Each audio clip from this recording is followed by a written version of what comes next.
आप लोग। तो आज मैं आप लोगों को कुछ खुशखबरी दूँगा। वैसे तो मैं वीडियोज़ हर क्लास की दे ही रहा हूँ मैथ साइंस की लेकिन कुछ खुशखबरी देता हूँ। स्टूडेंट के लिए कभी-कभी ऐसी खुशखबरियाँ आती हैं और अगर मैं देखूँ तो समय-समय पे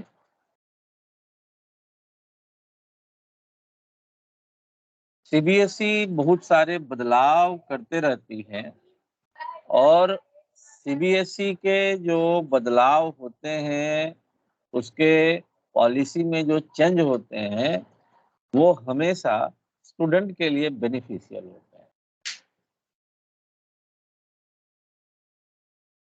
एक समग्र नीति बनाई जाती है हमेशा सीबीएसई के द्वारा। अब अभी से पहले अब चूँकि बहुत सारे कारण होते हैं कि स्टूडेंट कई बार 12th में और आजकल तो इतनी आपाधापी है कि 10th से ही अ, जो इंस्टीट्यूट वाले हैं वो आईआईटी, जेईई तरह-तरह के प्रतियोगी परीक्षाओं की तैयारी करवाते हैं, कॉम्पिटिटिव एग्ज़ाम्स की। हालाँकि ये होना चाहिए या नहीं होना चाहिए, ये एक डिबेट का सब्जेक्ट है। इस पे चर्चा हम फिर कभी करेंगे। लेकिन इन सब वजहों से कई बार स्टूडेंट प्रैक्टिकल की तैयारी सही से नहीं कर पाते हैं और जब प्रैक्टिकल की तैयारी सही से नहीं कर पाते हैं, तो थ्योरी में तो वो पास हो जाते हैं। थ्योरी में तो वो अच्छे नंबर ले आते हैं, लेकिन प्रैक्टिकल की चूँकि तैयारी नहीं करी उन्होंने, तो प्रैक्टिकल में वो फेल हो जाते हैं। तो अब इस सेशन से पहले क्या रूल था? प्रैक्टिकल फाइल में अगर कोई फेल हो जाए, तो उसके लिए क्या रूल था? उसके लिए था कि अगर आप प्रैक्टिकल में फेल हो गए, तो थ्योरी के एग्ज़ाम भी आपको वापस देने पड़ेंगे उस सब्जेक्ट के। यानी प्रैक्टिकल तो होगा ही होगा फिर से क्योंकि फेल हो गए हैं आप। लेकिन थ्योरी के एग्ज़ाम भी आपको फिर से जो नेक्स्ट कंपार्टमेंटल एग्ज़ाम होंगे या इम्प्रूवमेंट के एग्ज़ाम होंगे, उनके साथ आपको देने पड़ेंगे थ्योरी के एग्ज़ाम। अब इससे समस्या आती थी। कई बार होता है सर्कमस्टांसेस अलग-अलग होते हैं, क्वेश्चन पेपर के भी क्राइटेरिया अलग-अलग होते हैं कि ज़रूरी नहीं है कि जो स्टूडेंट अभी अच्छे मार्क्स लेके आया थ्योरी में, वो अगली बार जब एग्ज़ाम देगा तो उसमें भी अच्छे मार्क्स लेके आ ही जाएगा। तो ये कंडीशन बन जाया करता था। अब इससे रीड आउट करने के लिए, इससे निकलने के लिए अब सीबीएसई ने एक बहुत ही अच्छा एक एग्ज़ाम्पल सेट कर दिया है। एक चेंजेज़ अपने करिकुलम में सीबीएसई ने कर दिया है और वो क्या है? उसने नोटिफ़ाई किया है कि अब इस सेशन से जो बच्चे प्रैक्टिकल में फेल हो जाएँगे, प्रैक्टिकल में अपीयर नहीं हो पाएँगे दोनों ही केसेज़ में, तो उनके लिए फिर से थ्योरी का एग्ज़ाम देना ज़रूरी नहीं। थ्योरी में जो उसके मार्क्स पहले आए हैं, वो आएँगे वही रहेंगे और जो रीअसेसमेंट करके प्रैक्टिकल के जो नंबर स्कूलों के द्वारा भेजे जाएँगे, वो प्रैक्टिकल के मार्क्स फिर से लग जाएँगे और उनको थ्योरी से छुटकारा मिल जाएगा। अब सोचिए कितनी बड़ी अचीवमेंट है। एक स्टूडेंट को अगर वो प्रैक्टिकल में फेल हो गया तो फिर से उसकी थ्योरी की भी पूरी तैयारी, पूरी पढ़ाई फिर से करनी पड़ती थी। और देखिए, स्टूडेंट की मेंटलिटी हम लोग जानते हैं, हम भी स्टूडेंट रहे हैं और दिन भर स्टूडेंट के साथ ही रहना होता है। तो हमें मालूम है कि एक बार अगर कंपार्टमेंट फेल आ जाने के बाद जो मनोबल है वो स्टूडेंट का टूट जाता है, वो फिर से उस तरीके से नहीं रह पाता है। जो एक बार जोश होता है तैयारी करने का, वो जोश वापस नहीं रह पाता है। और फिर सेकंड चांस में अमूमन 90% हमने देखा है कि पहले की तरह मार्क्स अचीव नहीं हो पाता है। तो ये बदलाव जो सीबीएसई ने की है, ये काफ़ी काबिल तारीफ़ है। समय भी बचाया है स्टूडेंट का और उनको दिमागी उलझनों से दूर भी किया है। और दिमागी उलझनों से दूर करना भी ज़रूरी है। क्यों? क्योंकि जब आप स्टूडेंट की हर एक एक्टिविटी के लिए उसको सहूलियत दे रहे हैं, तो एक ये भी सहूलियत उसको देना ज़रूरी है।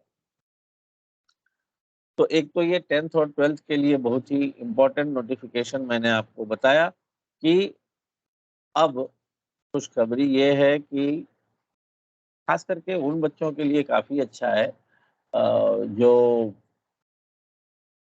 कॉम्पिटिटिव एग्ज़ाम्स वग़ैरह की तैयारी करते हैं, नहीं कर पाते हैं अच्छी तरह से।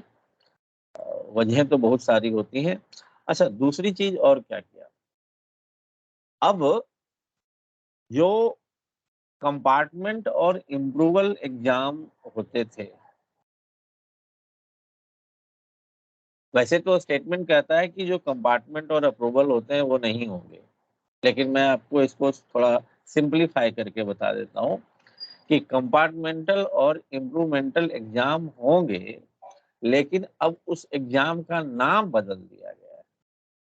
कंपार्टमेंटल का एक हौवा बना दिया गया था ना, तो उसको थोड़ा-सा बदल दिया है और उसको उसका नाम सप्लीमेंट्री एग्ज़ाम दे दिया है।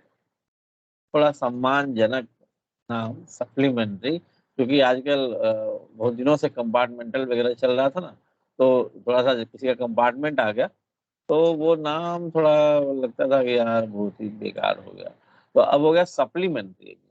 अब कंपार्टमेंटल और इम्प्रूवमेंट एग्ज़ाम को सप्लीमेंट्री एग्ज़ाम कहा जाएगा, लेकिन बाय लॉ जो है या जो क्राइटेरिया है, वो सब कुछ सेम ही रहेगा। तो ये 2 नोटिफ़िकेशन आपको सीबीएसई के न्यूज़ मैंने आपको बताए और ये बताए नहीं, बहुत ही इम्पोर्टेंट बातें, इम्पोर्टेंट चीज़ें शेयर की हैं और बेसब्री से इंतज़ार है कि कब रिज़ल्ट जल्दी से आ जाए, ताकि आगे की जो कहानियाँ हैं, आगे के जो कोर्सेज़ हैं, वो हों।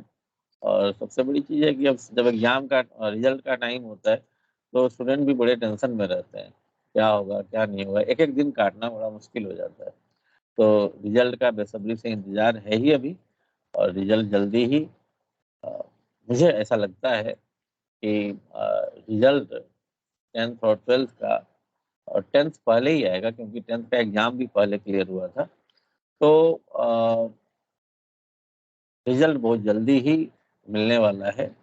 मेरे ख़्याल से 15 मई तक रिज़ल्ट आ ही जाना चाहिए और फिर आगे का जो कोर्सेज़ है वो डिसाइड होते रहेगा।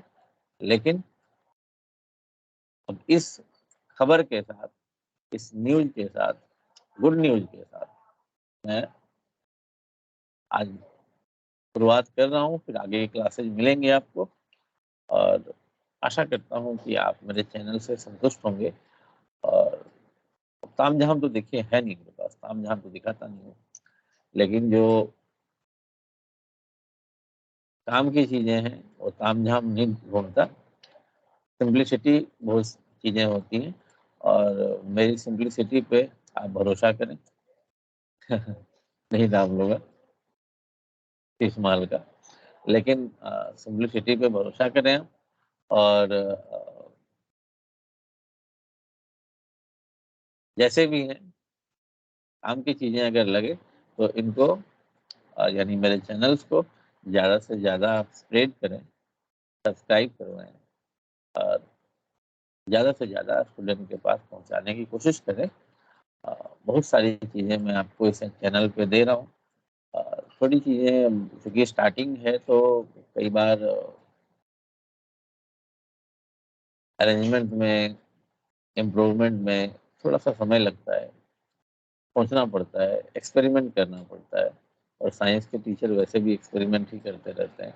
तो साइंस और मैथ्स का तो एक अलग ही मतलब है, हम लोग एक्सपेरिमेंट के ऊपर ही जीते हैं।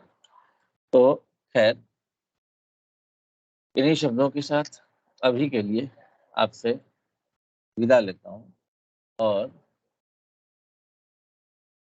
जय हिंद।